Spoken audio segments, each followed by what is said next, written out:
जय हिंद। देखिए, ethanol blending क्या होता है और इसके लिए फ्लेक्सी फ्यूल ही क्यों जरूरी है, इंजन में क्यों बदलाव किए जाते हैं, और इसके मद्देनजर भारत सरकार चीनी के निर्यात पर पूरी तरह बैन लगा दिया है, जबकि भारत के पास वर्तमान समय में 8 मिलियन टन चीनी गोदामों में रखा हुआ है। अर्थात भारत के पास चीनी की कोई कमी नहीं। तो पूरे चीजों को हम समझते हैं। देखिए, एथेनॉल ब्लेंडिंग मतलब क्या होता है। पेट्रोल में जब इथेनॉल मिला दिया जाता है, इथाइल अल्कोहल, तो उसे मिक्सचर ना बोल के ब्लेंडिंग बोला जाता है। ये फायदेमंद होता है, इससे थोड़ा सा पेट्रोल का पैसे बच जाते हैं। इसमें 85% जो होता है वो पेट्रोल होता है, 15% जो होता है इसमें इथेनॉल होता है। हालांकि भारत सरकार का टारगेट है कि 2025 तक इसे 20% इसमें एथेनॉल मिला देना है, और एथेनॉल मिलाने की क्रिया को एथेनॉल ब्लेंडिंग कहते हैं। ऐसा क्यों किया जा रहा है? क्योंकि भारत के पास बहुत ज्यादा ऑटोमोबाइल इंडस्ट्री है। हमारे पास दुनिया में थर्ड नंबर पे हम लोग आते हैं ऑटोमोबाइल सेक्टर में। हमारे तो भारत में कई अलग अलग टाइप की व्हीकल्स बनते हैं, जिसमें 26 million vehicles per year Bharat में बनाए जाते हैं। इस 26 मिलियन व्हीकल में से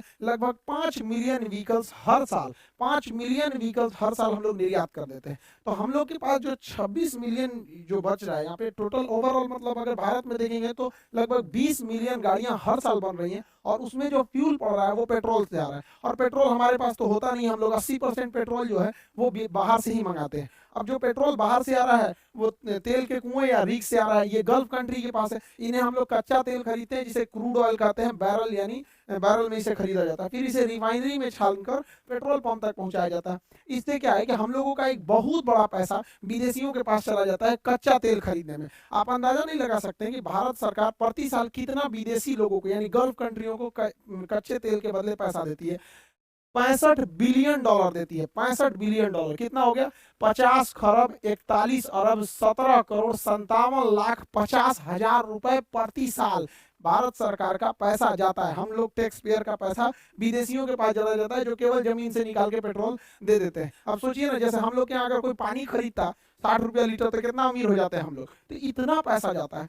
सोचिए, अगर इस पैसे का हम 20% टारगेट रखे हैं कि इसमें पेट्रोल की जगह इथेनॉल मिला देंगे, तो इसका 20% कमी आएगी ना। सोच सकते हैं, निकालते रहिएगा इसका 20% कितना ज्यादा होता है। इसीलिए हम लोग एथेनॉल को कर रहे हैं, और एक बार एथेनॉल सक्सेस हो गया ना, तो 20% की जगह 30% करेंगे, 30% की जगह 50% कर देंगे, और धीरे धीरे करके 80% कर देंगे। तो 80% कर देंगे तो इन लोगों को पैसा देने की जरूरत क्यों है? एथेनॉल हम लोग खुद ही बना सकते हैं, ये नहीं बना सकता है एथेनॉल। इन लोग को उतना टेक्नोलॉजी नहीं है। एथेनॉल जो होता है C2H5OH होता है एथेनॉल। इसे इथाइल अल्कोहल कहा जाता है। इसका IUPAC नाम एथेनॉल हो जाता है। शराब बनाने के काम में यही आता है। शराब में भी इथेनॉल ही मिलाया गया रहता है। और जो हम लोग देखते होंगे सैनिटाइजर होता है, उसमें भी देखिएगा 70% इथेनॉल लिखा रहता है। सैनिटाइजर में भी इथेनॉल ही होता है। इसे फर्मेंटेशन यानी किण्वन विधि द्वारा बनाया जाता है, और इसे पेट्रोल में क्या किया जाएगा? मिक्स कर दिया जाएगा। टारगेट है 20% को मिक्स करने का। अगर ये सक्सेस हो गया तो इसे बढ़ा के हम लोग 50% भी ले जा सकते हैं। लेकिन जब बढ़ाएंगे लोग, तो उसके लिए हम लोगों को अपने इंजन में बदलाव करना पड़ेगा, क्योंकि अभी जो हमारी इंजन है वो कंप्लीट डीजल और पेट्रोल पे चलने के लिए डिजाइन की गई है। लेकिन जब हम लोग उसमें एथेनॉल मिलाएंगे तो इंजन में हल्का चेंजिंग करना पड़ेगा। ऐसे इंजन के लिए हम लोग फ्लेक्सिबल इंजन बनाते हैं, और उसमें जो फ्यूल पड़ेगा फ्लेक्सी फ्यूल। तो भारत सरकार काफी सख्त निर्देश देने वाली है कंपनियों को कि उनको एक टाइमलाइन दे दिया जाएगा कि इसके बाद आपको फ्लेक्सी फ्यूल वाले इंजन यानी फ्लेक्स इंजन ही बनाने पड़ेंगे। याद कीजिए 2018 का जब समय था, 2017 में 17 के लास्ट में सरकार ने कह दिया था, सुप्रीम कोर्ट ने आदेश दे दिया था कि अब BS3 की गाड़ियां नहीं चलेंगी, सब चलेंगी BS4। रातों रात बेच के हटाना पड़ा कंपनियों को। उसी तरह सरकार भी इन लोगों को अभी वार्निंग दे रही है, फिर कभी सख्त आदेश देगी, उसके बाद एक बार फैसला सुना देगी, तो सारी कंपनियों को अपने BS6 के जगह फ्लेक्सी फ्यूल डालना पड़ेगा। इससे काफी ज्यादा फायदा होता है फ्लेक्सी फ्यूल से। सबसे पहला कि प्राइस घट जाएगा, पेट्रोलियम का प्राइस इसलिए घटेगा क्योंकि बाहर से मंगाना नहीं है, हम लोग का प्राइस घट जाएगा। दूसरा कि फ्लेक्सी फ्यूल अगर रहेगा, एथेनॉल रहेगा, तो एथेनॉल में पोल्यूशन कम होता है। आज जो ग्लोबल वार्मिंग प्रदूषण की समस्याओं को हम लोग लेके झूल रहे हैं, उनके लिए एक काफी अच्छा ये किफायती रास्ता हो जाएगा हम लोग के लिए एथेनॉल ब्लेंडिंग। और इसके लिए हम लोग को एथेनॉल का प्रोडक्शन बहुत बढ़ाना पड़ेगा। प्रति वर्ष 500 करोड़ लीटर एथेनॉल का उत्पादन करना पड़ेगा। सोचिए, 500 करोड़ लीटर। अब इतना एथेनॉल का उत्पादन करेंगे तो रोजगार भी मिलेगा। बाहर अगर अकेले बिहार में 4 से 5 एथेनॉल प्लांट लगा दिए गए, इससे हजारों लोगों को रोजगार मिलेगा। देखिए, रोजगार डायरेक्ट कम दिखता है, इनडायरेक्ट भी बहुत ज्यादा लोगों को रोजगार दिखता है। तो कहीं पे भी अगर देखिएगा किसी एरिया में अगर वहां 20 भी फैक्ट्री आ गई ना, 20 फैक्ट्री, तो कम से कम 10,000 लोगों को रोजगार मिल जाएगा। तो आप ये मत देखिए कि 500 करोड़ लीटर प्रति वर्ष, इससे डायरेक्टली इनडायरेक्टली बहुत लोगों को रोजगार रोजगार मिलेगा, क्योंकि उसका एक पूरी तरह सप्लाई चेन बन जाएगा। कैसे कि एथेनॉल बनता कैसे है, अनाज को सड़ाकर, यानी जो हम अनाज फेंकते हैं ना उसी को सड़ा के एथेनॉल बना लिया जाता है। तो एक तो वेस्ट बचेगा हम लोग के यहाँ, दूसरा इसे गन्ना से बनाया जा सकता है।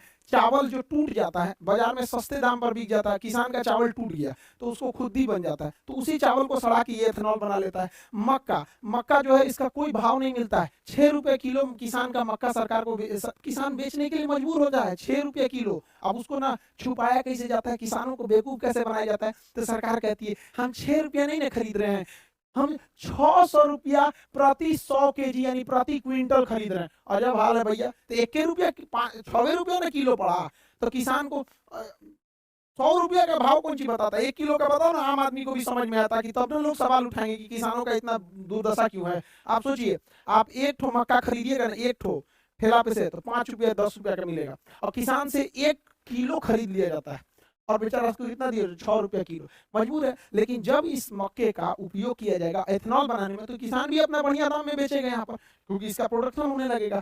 जौ कोई बोलता नहीं है जल्दी हमारे यहाँ, पराली जो जला दिया जाता है, धान की भूसी जो होती है या फिर जो पुआल होता है जला दिया, तो उसे सड़ा के इथेनॉल बना लिया जाएगा। अब इतना एथेनॉल बनेगा तो रोजगार भी मिलेगा, और हम लोग जो पेट्रोल खरीदते हैं उससे अच्छा हम किसानों से खरीदेंगे। जो पैसा आज हमारा फॉरेन रिजर्व गल्फ कंट्रियों को जाता है पेट्रोलियम के भुगतान करने के लिए, वो पैसा हमारे किसानों के यहाँ जाएगा, किसान आगे बढ़ेंगे, हमारे यहाँ उनके बाल बच्चे पढ़ेंगे, वो भी आगे बढ़ेंगे यहाँ पर, तो ये देश के लिए काफी अच्छा होगा।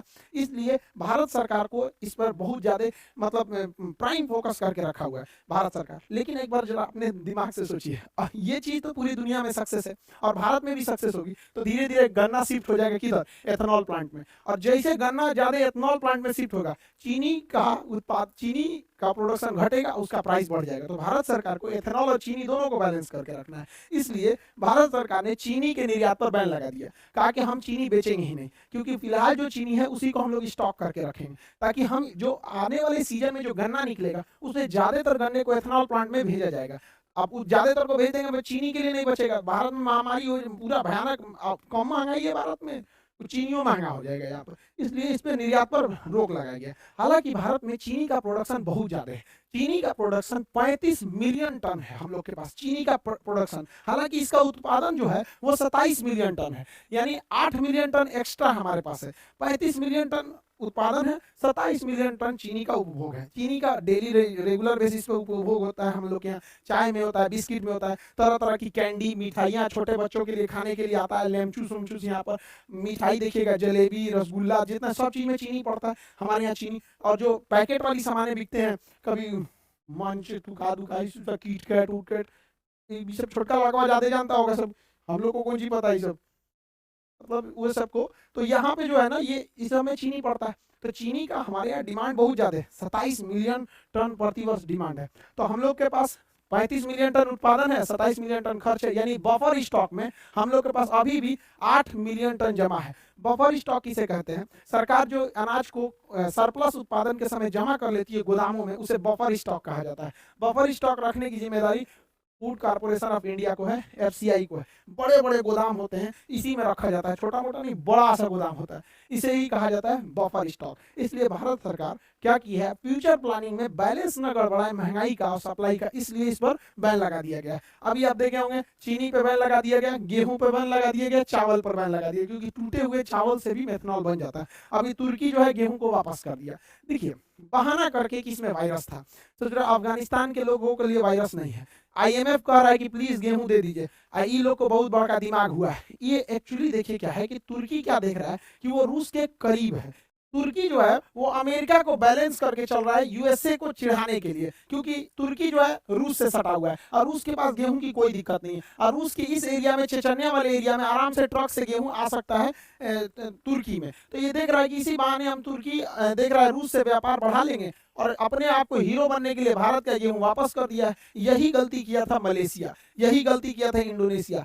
पाम ऑयल को लेकर इनको घमंड हो गया था, पाम ऑयल को, आज इनका पाम ऑयल कोई खरीद ही नहीं रहा है यहाँ पर, तो ये लोग कह रहे हैं कि पाम ऑयल खरीद लो। देखिए इंटरनेशनल रिलेशन में ईगो नहीं दिखाना चाहिए इनको, ज्यादा ईगो इनको महंगा पड़ जाएगा वहाँ पे। मत लो गेहूं, कौन मार, हम लोग क्या गोदाम का कमी है, तो आप ये समझ गए होंगे कि एथेनॉल ब्लेंडिंग क्या है, फ्लेक्सी फ्यूल क्या है और क्यों हम लोग इसको ज़्यादा प्रमोट कर रहे हैं। ये अच्छा भी है, हमारे बचे हुए खाना या जो अनाज बर्बाद हो जाते हैं, अनाज टूट फूट जाते हैं जैसे चावल वगैरह का दाना, तो उसे इजीली इसे दोबारा फर्मेंटेशन यानी किण्वन करके बनाया जा सकता है, जो काफ़ी अच्छा भी है यहाँ पर। इससे देश को भी फायदा होगा, फॉरेन रिजर्व बचेगा। और आप लोग के लिए जो इतना भी एप्लीकेशन के क्लासेज हैं वो सब इनरोल कर दिए गए, दोबारा एक्सेस दे दिया जाएगा आप लोग को। और ये अभी नए बैचेज काफ़ी ज़्यादा आ गए हैं एप्लीकेशन पर। आप लोग को जिनका भी नियर में एग्जाम है वो लोग जाके इस पे इनरोल हो जाएंगे आप लोग को खान सर ऑफिशियल एप्लीकेशन पर।